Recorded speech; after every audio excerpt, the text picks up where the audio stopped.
शुक्रिया रजत जी, आपका। बड़ी खबर आपको बता दें, अमरनाथ गुफा के पास बादल फटने से करीब 15 श्रद्धालुओं की अब तक मौत हो चुकी है। इस वक्त भी करीब 40 लोग लापता हैं। आर्मी, एनडीआरएफ, आईटीबीपी और जम्मू कश्मीर पुलिस लगातार रेस्क्यू ऑपरेशन चला रही है। घायलों को एयरलिफ्ट भी किया जा रहा है। मौसम ने साथ दिया तो कल दोपहर तक रेस्क्यू ऑपरेशन चलता रहेगा। उम्मीद है कल दोपहर तक रेस्क्यू ऑपरेशन पूरा भी कर लिया जाए। एक और बड़ी खबर आपको बता दें, आर्मी की 4 और टीमें रेस्क्यू ऑपरेशन में लगा दी गई हैं। आर्मी की अभी 10 टीम रेस्क्यू ऑपरेशन कर रही है। सेना के 90 जवान रेस्क्यू ऑपरेशन में जुटे हुए हैं। अमरनाथ गुफा के पास 3 लंगर हाउस में करीब 40 लोग बैठे हुए थे। मलबे में सबसे पहले यही लोग फंसे। बादल फटने के बाद सैलाब के साथ मलबा आया, उसमें करीब 20 टेंट बह गए हैं। हर टेंट में करीब 2 से 3 श्रद्धालु रुके हुए थे और इन्हीं लोगों पर आसमानी आफत टूटी। अभी तक और क्या पता चला है, इस रिपोर्ट के जरिए नजर डालते हैं। अमरनाथ गुफा के ठीक पास में कुछ इस तरह से सैलाब आया।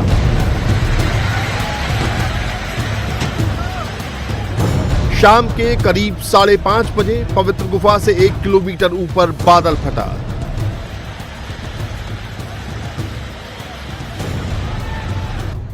पहाड़ी रास्तों से होता हुआ ये सैलाब पलक झपकते ही पवित्र गुफा तक पहुंच गया।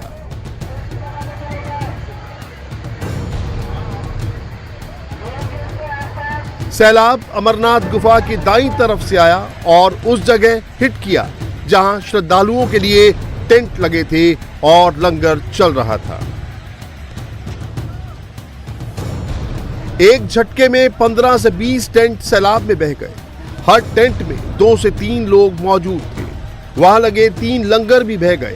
हर लंगर में 10 से 15 लोग मौजूद थे। जिस समय बादल फटा उस समय पवित्र गुफा के पास सैकड़ों श्रद्धालु मौजूद थे, मगर जहां पर सबसे तगड़ा इंपैक्ट पड़ा वहां 80 से 90 लोग मौजूद थे। इनमें से किसी को संभलने का मौका नहीं मिला। जहां टेंट लगे थे वहां कीचड़ और पत्थरों का सैलाब बहने लगा। बारिश से पूरे इलाके में पानी भर गया और जान बचाने की जगह कम पड़ गई। अमरनाथ यात्रा के दौरान बादल फटा, त्रासदी हुई। हमारे साथ बात करने के लिए एनडीआरएफ चीफ हैं अतुल सर। अतुल जी, अब तक की क्या अपडेट है पूरी एनडीआरएफ की तरफ से जो रेस्क्यू ऑपरेशन चलाया जा रहा है अमरनाथ में? 5:30 का इंसिडेंट है और होली केव के जस्ट नीचे हुआ है। होली केव पे हमारी टीम तैनात रहती है पूरी यात्रा के लिए, तो वो तो इमीडिएटली उसमें शामिल हो गई थी। 2 टीमें हमारी पास में थी, बरारी मार्ग पे और पंचतरनी पे। उनको हमने रवाना किया। बरारी मार्ग वाली टीम वहाँ पहुँच गई है। तो अभी मेरे पास 60 से 90 रेस्क्यूअर्स वहाँ पे इस काम में लगे हुए हैं। लेकिन वहाँ काफ़ी और नफरी रहती है अलग अलग ऑर्गेनाइजेशंस की। जीएनके पुलिस की माउंटेन रेस्क्यू टीम्स होती हैं, आईटीबीपी के जवान हैं, आर्मी के लोग हैं वहाँ पे। तो हम सब मिलजुल के इसमें जुटे हुए हैं। तो अभी हमारी जो एक इन्फॉर्मेशन है उसके मुताबिक 10 कैजुअलिटी की इन्फॉर्मेशन है और 3 लोगों को हमारी टीमों ने सबने मिलजुल कर वहाँ से जीवित निकाला है। सर, कितने लोगों के फंसे होने की आशंका है? और दूसरा सवाल ये किस कैटेगरी का है, क्योंकि एनडीआरएफ हमेशा कैटेगरी जरूर डिसाइड करता है कि सीवियर है, नॉर्मल है, किस कैटेगरी का है, ये भी थोड़ा बता दें। कैटेगरी कहनी अभी मुश्किल होगी, लेकिन सीवियर तो है, एक बड़ी ट्रेजेडी है।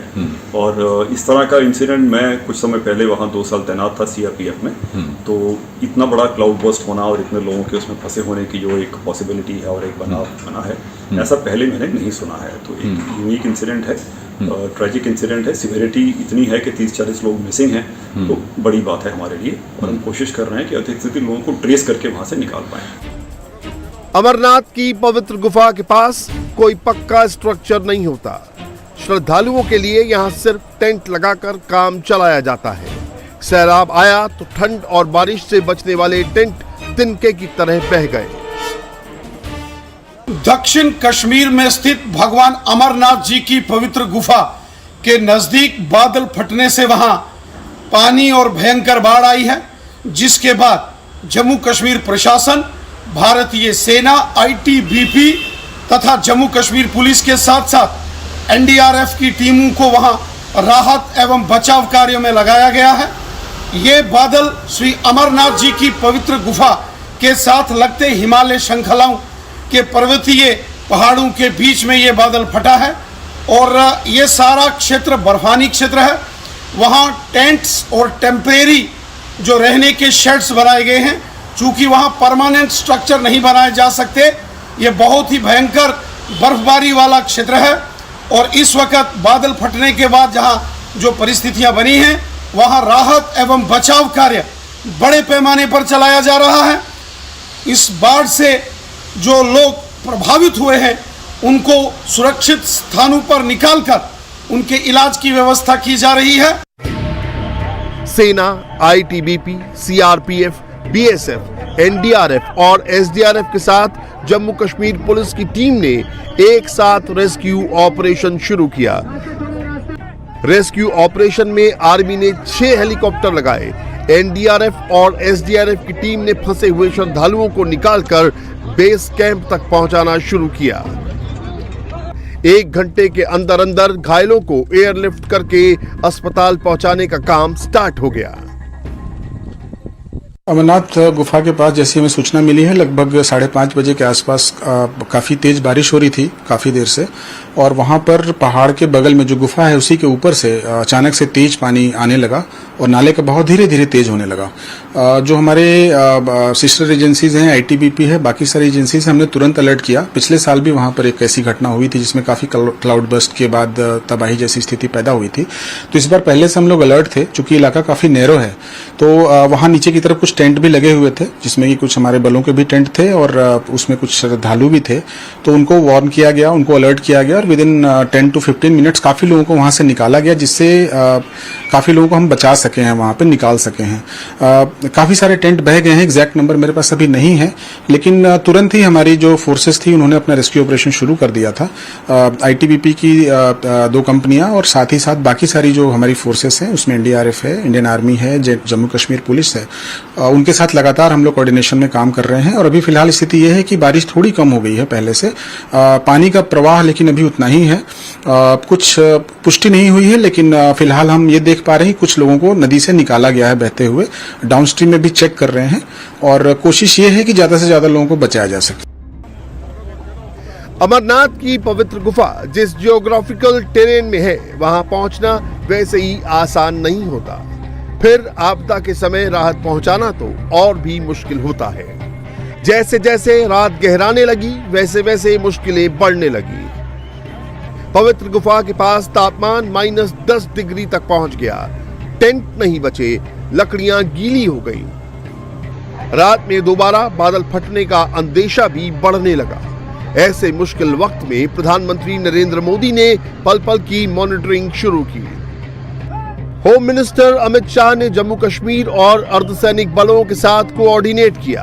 अमरनाथ के श्रद्धालुओं को बचाने के लिए एक साथ पूरी फोर्स लगा दी गई।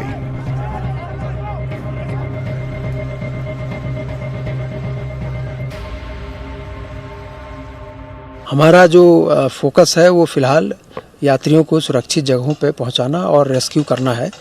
जो एएलएच के चॉपर्स हैं वो भी एक्शन में, हमने आर्मी के जो एएलएच चॉपर्स हैं वो एक्शन में हैं, और जो सर्च ऑपरेशन है वो जारी है कि अगर कोई इस तरह की हताहत कैजुअल्टी हुई हो तो उसको हम निकाल सकें। और जो एनडीआरएफ के और दूसरे हेल्पलाइन नंबर हैं वो एक्टिवेटेड हैं, वो नंबर मैं आपको बता रहा हूँ। एनडीआरएफ की जो हेल्पलाइन है वो 011-234-38252। दूसरा नंबर है 011-234-38253। जो हमारा कमांड सेंटर है उसकी जो हेल्पलाइन है वो है 0194-2496-240। दूसरा नंबर है 0194-2313-149। जो यात्री वहाँ है उनको पंचतरणी जो हमारा कैंप है वहाँ हम ले जा रहे हैं, और रास्ते में उनके साथ टीमें स्कॉट कर रही हैं। लाइट की, रोशनी की पूरी व्यवस्था है, और बाकी वहाँ नॉर्मलसी है केव और उसके पवित्र गुफा के आसपास। ये मोटी मोटी सूचनाएं हैं जो हम आपके माध्यम से जनता तक पहुँचाना चाहते हैं। आपदा के समय प्रधानमंत्री नरेंद्र मोदी खुद कमान संभालते हैं। एक साथ मल्टी लेवल पर काम होता है। अमरनाथ गुफा के पास भी वही मॉडल लागू किया गया। गृह मंत्री अमित शाह, जम्मू कश्मीर के लेफ्टिनेंट गवर्नर मनोज सिन्हा के साथ हॉटलाइन पर कनेक्ट हुए। अमरनाथ यात्रा तत्काल रोक दी गई और लापता श्रद्धालुओं को खोजने का ऑपरेशन रात में भी चलता रहा। श्रीनगर में कंट्रोल रूम बनाया गया, जहां से सभी एजेंसियों के बीच कोऑर्डिनेशन का काम शुरू हुआ। अमरनाथ श्राइन बोर्ड ने हेल्पलाइन नंबर जारी किया है, इसे आप भी नोट कर लीजिए। 011-234-38252, 011-234-38253, 0194249624, 0194231349। अपने टीवी स्क्रीन पर आप जो कीचड़ का नाला बहता हुआ देख रहे हैं, ये पवित्र गुफा से बस 100 मीटर की दूरी पर है। ये कीचड़ ही सबसे बड़ा चैलेंज बनकर आया। नाले से दूर होकर और पहाड़ पर चढ़कर जान बचाई जा सकती है, मगर पहाड़ पर चढ़ना सबके बस की बात नहीं होती।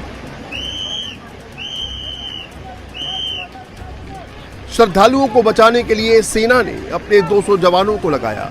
सीआरपीएफ ने करीब 200 जवान डिप्लॉय किए। आईटीबीपी के करीब 100 जवान मदद के लिए आगे आए।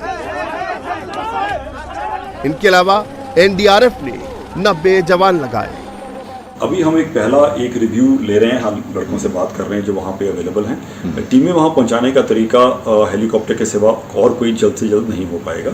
पैदल जाने में देर समय लगेगा और हेलीकॉप्टर्स अंधेरे में फ्लाई नहीं करते हैं, तो पहला सॉर्टी उनका मुमकिन है कि फर्स्ट लाइट पे हो पाएगा, मौसम साफ रहेगा तो अभी तो वहाँ पे स्ट्रेंथ होली के पे जो मेरा पहला अनुभव है, सीआरपीएफ रहती है, आईटीबीपी रहती है, आर्मी रहती है, काफ़ी लोग वहाँ हमारे अवेलेबल रहते हैं। तो स्ट्रेंथ की चिंता कम है। ये है कि हम अधिक से अधिक लोगों को इस समय भी अंधेरा होने के बावजूद निकाल पाएँ। दिक्कतें क्या आ रही हैं एनडीआरएफ को पूरे रेस्क्यू ऑपरेशन, क्योंकि बड़ा रेस्क्यू ऑपरेशन है, लोगों को जिंदा बचाना आप लोगों की प्राथमिकता रहती है, तो ऐसे में दिक्कतें क्या हैं इस रेस्क्यू ऑपरेशन में? चैलेंजेस आप लोगों के सामने क्या है? एक तो हाइट काफ़ी है, दूसरा कि अंधेरा है, मौसम खराब है, और जिस तरह का इसका एक इम्पैक्ट नीचे तक देखना ज़रूरी है कि कहाँ ले गया लोगों को, या नीचे के एरियाज भी किस तरह इफेक्टेड हो रहे हैं, तो वहाँ तक देखने की ज़रूरत है। अमरनाथ की पवित्र गुफा के पास मौसम खराब है, राहत और बचाव मुश्किल है, लेकिन कोशिश बंद नहीं होगी। पवित्र गुफा के पास आज की रात बहुत लंबी है। पूरी रात रेस्क्यू ऑपरेशन चलेगा। एक एक श्रद्धालु की जान बचाने के लिए हिंदुस्तान के वीर अपनी जान लड़ा रहे हैं। इंडिया टीवी हर वक्त हर जगह डाउनलोड करने के लिए सर्च करें India TV news Google play store या ऐप स्टोर पर।